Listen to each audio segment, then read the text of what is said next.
Oh, yes. You want me to first tell you the first miracle God used me to perform? I will tell you that since God is miracle, it's predate.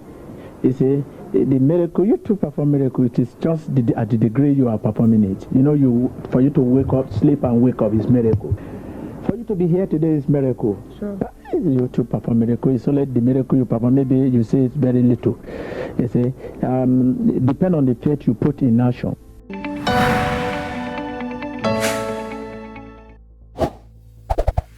So hello guys, what's up and welcome back to my YouTube channel.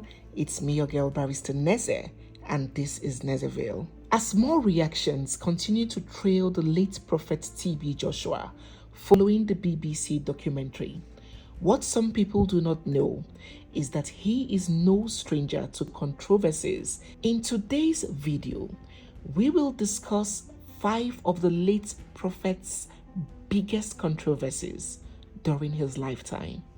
If you're familiar with any of them, do drop your thoughts and your reactions down in the comment section. And if you're new here, don't forget to subscribe, hit the like button, and turn on your bell notifications because there is so much more coming your way. 1.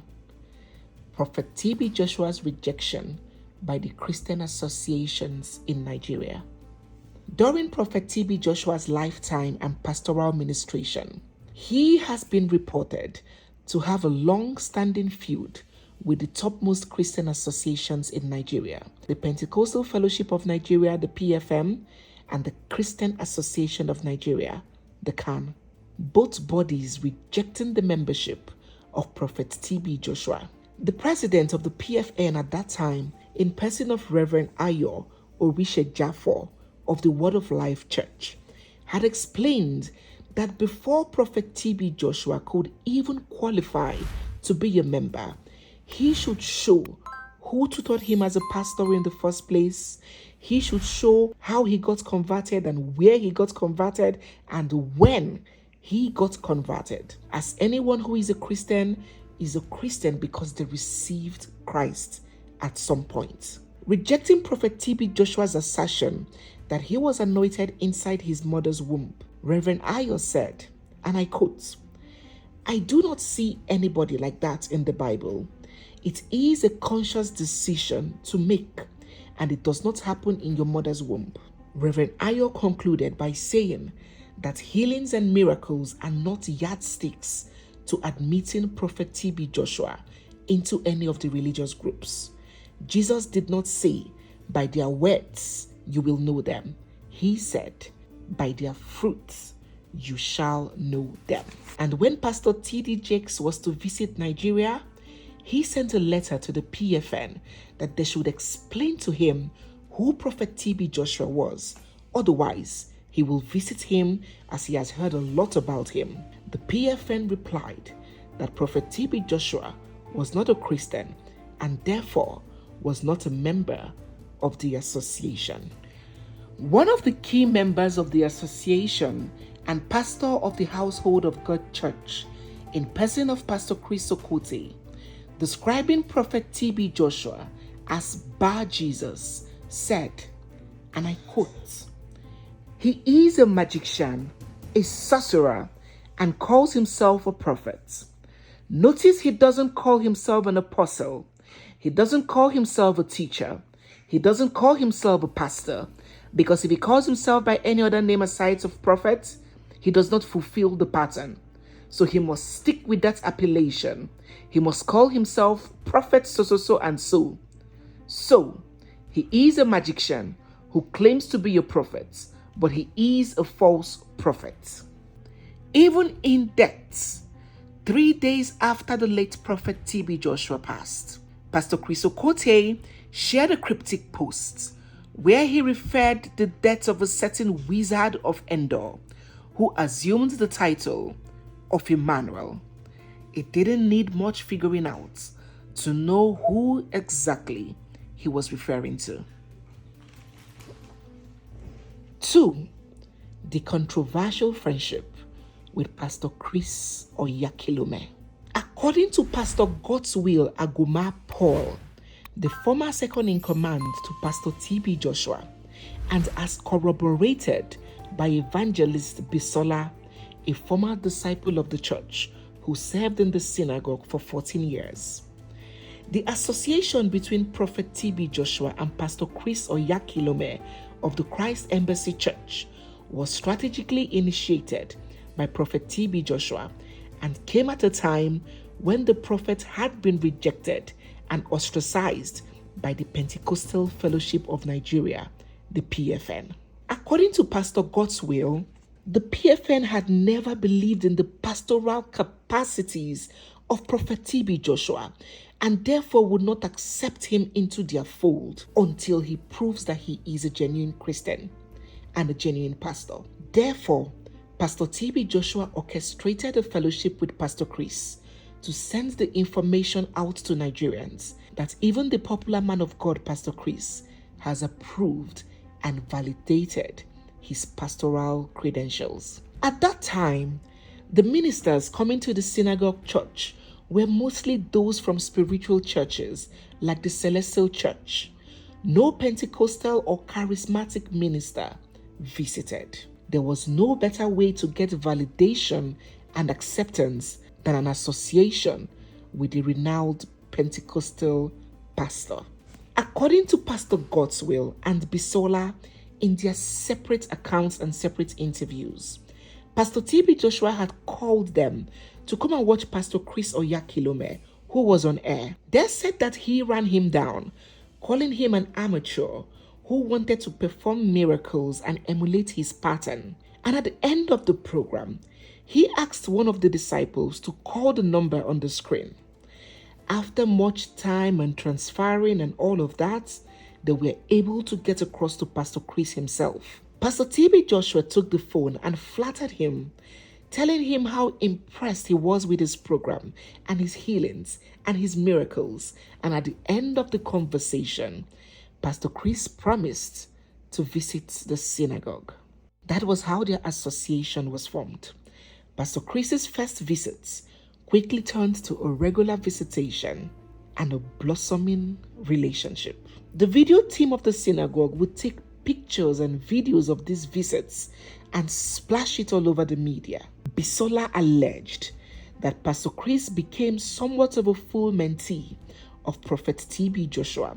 She alleged further that Pastor Chris began paying tithes to Prophet T.B. Joshua, and boy, he was generous with the monies he gave. And after some weeks, then came the infamous crusade that would have both pastors in attendance. Evangelist Bisola mentioned in her own account that Pastor Chris was not aware. During the crusade, a man called Mr. Westerhold was allegedly presented to be crippled and was brought forward in a wheelchair. The truth was that Mr. Westerhold was not crippled. He had sclerosis, but he surely could walk. In a display of what seemed like a transfer of power to Pastor Chris Owole, and had told him to proceed and heal the man. Pastor Chris stretched forth his hand and commanded the crippled man to walk. The church screamed for joy when he started working. But somehow, the truth got out. And this issue of fake miracles raised a serious quake in Pastor Chris's church, with many people living at that time. It is worthy of note that before the demise of Pastor T.B. Joshua, the two pastors did not seem to have a very close relationship like they used to. 3. The collapse of the Synagogue Building. On the 12th of September 2014, a guest house belonging to the Synagogue Church of All Nations, located inside the church premises in the Ikotu Egbe area of Lagos State, collapsed completely to the ground, killing at least 115 people and injuring many others. The building, which was said to have been originally designed as a 2-story building, had 3 additional floors added to it without approval, making it a 5-story building. The National Emergency Management Agency, NEMA, and other emergency services were criticized for withholding information about the accident, including the number of casualties. And journalist Nicholas Ibekwe released an audio recording that allegedly, in a way that favorably portrayed the church. Pastor TB Joshua linked this tragedy to a strange aircraft hovering above the building for doing an unprofessional job. She ruled that the DPO of the Ikotu area should be transferred out of that area for frustrating proper investigations in the case. And she fingered Prophet TB Joshua for criminal liability. Prophet TB Joshua failed to appear at the November 2015 hearing. He was never arrested, prosecuted, or convicted. A majority of the victims were foreigners who had come from their home countries seeking miracles and healings. 4. Battle with the media.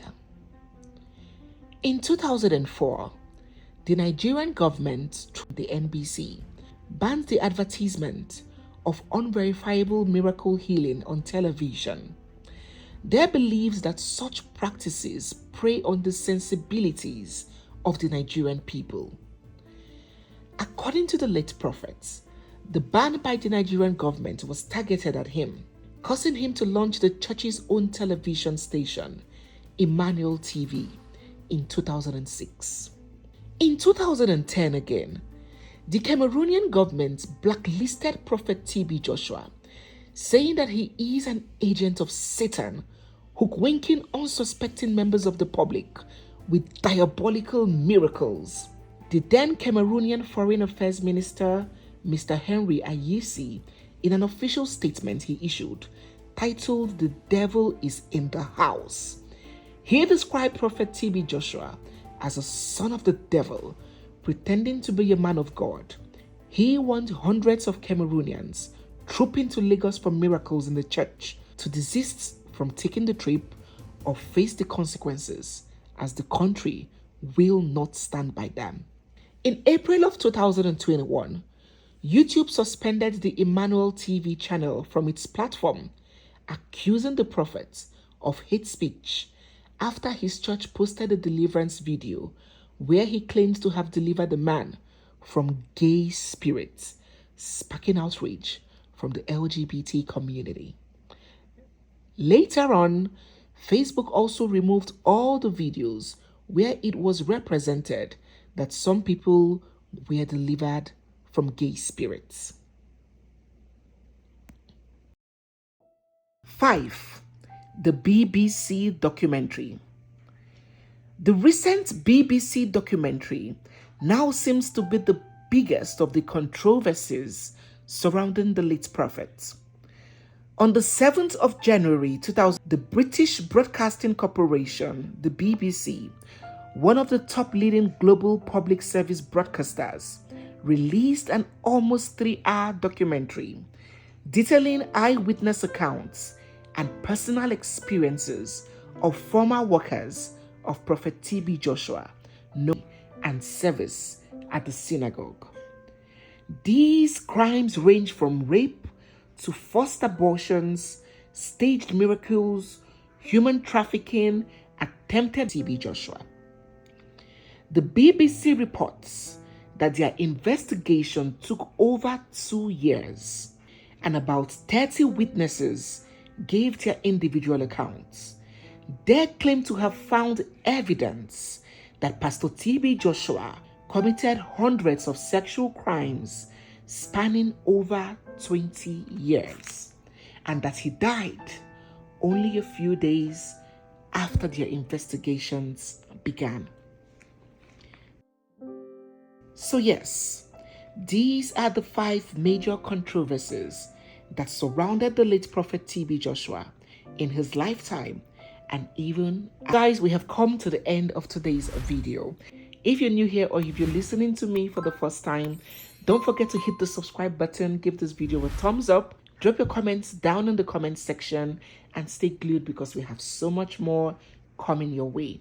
It's me, your girl, Barrister Neze, and this is Nezeville. I'll see you guys in my next one. For now, bye. if today is my last day, you want me to come out and say, today is my last day on the earth? Huh? If God has shown me, TB Joshua, today is your last day on earth, and I should come out and say, praise the Lord, today is my last day on earth.